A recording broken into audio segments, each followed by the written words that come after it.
ये लोग खुलेआम भ्रष्टाचार करते हैं और उसका महिमा मंडन भी करते हैं। एक तो चोरी, ऊपर से सीना चोरी। दिल्ली के लोगों को और दिल्ली के लोगों द्वारा प्रचंड बहुमत से चुनी हुई सरकार को केवल गालियां देने का काम किया।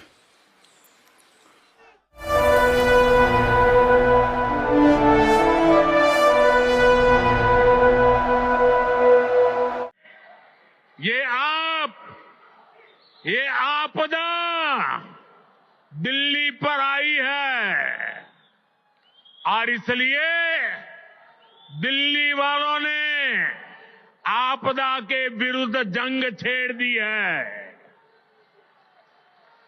दिल्ली का वोटर दिल्ली को आपदा से मुक्त करने की ठान चुका है।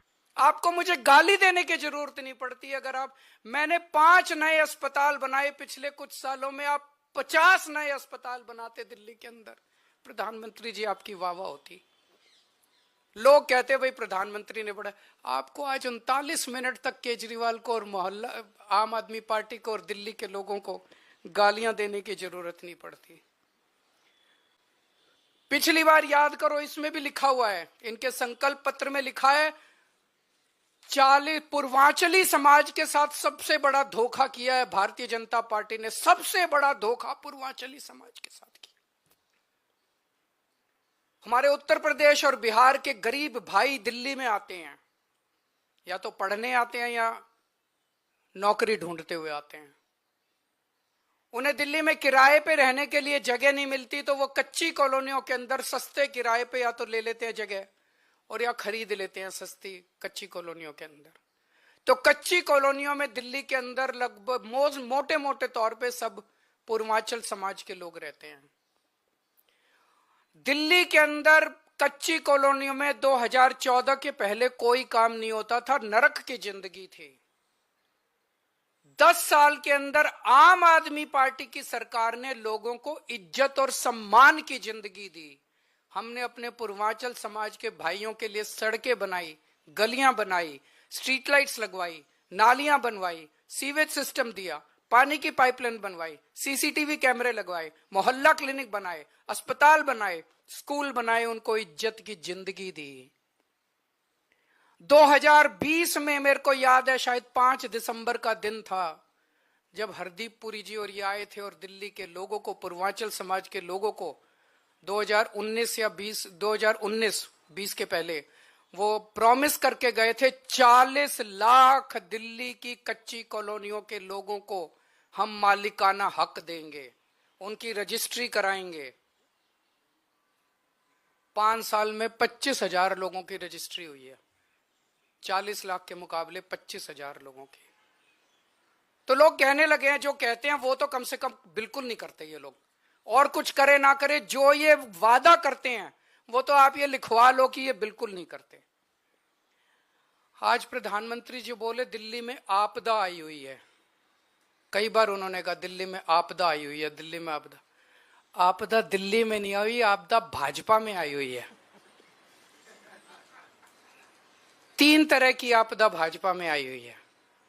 पहली आपदा, भाजपा के पास सीएम चेहरा नहीं है। दूसरी आपदा, भाजपा के पास नैरेटिव नहीं है, उन्हें पता ही नहीं चुनाव किस मुद्दे पे लड़ना है। तीसरी आपदा, भाजपा के पास कोई भी एजेंडा नहीं है इस चुनाव के लिए। तो 3 आपदा भाजपा के अंदर आई हुई है और एक आपदा दिल्ली में आई हुई है, वो है कानून व्यवस्था। दिल्ली के अंदर खुलेआम गैंगस्टरों की गोलियां चल रही हैं, लेकिन अमित शाह को सुनाई नहीं दे रही। दिल्ली के अंदर महिलाएं रो रही हैं, चीख रही हैं, चिल्ला रही हैं, उनकी चीख पुकार अमित शाह के और मोदी जी के कानों तक नहीं पहुंच रही। व्यापारी रो रहे हैं, व्यापारी दया की भीख मांग रहे हैं, गैंगस्टरों से व्यापारी जो है सुरक्षा मांग रहे हैं, लेकिन इनके कानों तक उनकी आवाज नहीं पहुंच रही।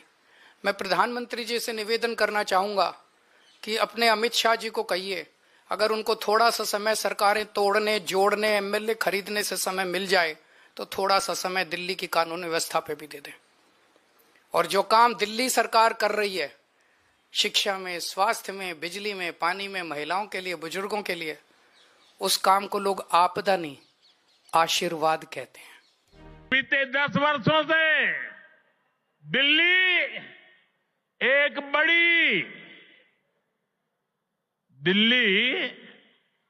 एक बड़ी आपदा से घिरी है।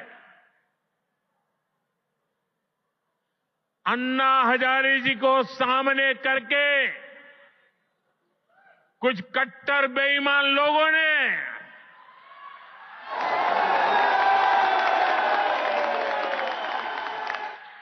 दिल्ली को आपदा में धकेल दिया। शराब के ठेकों में घोटाला,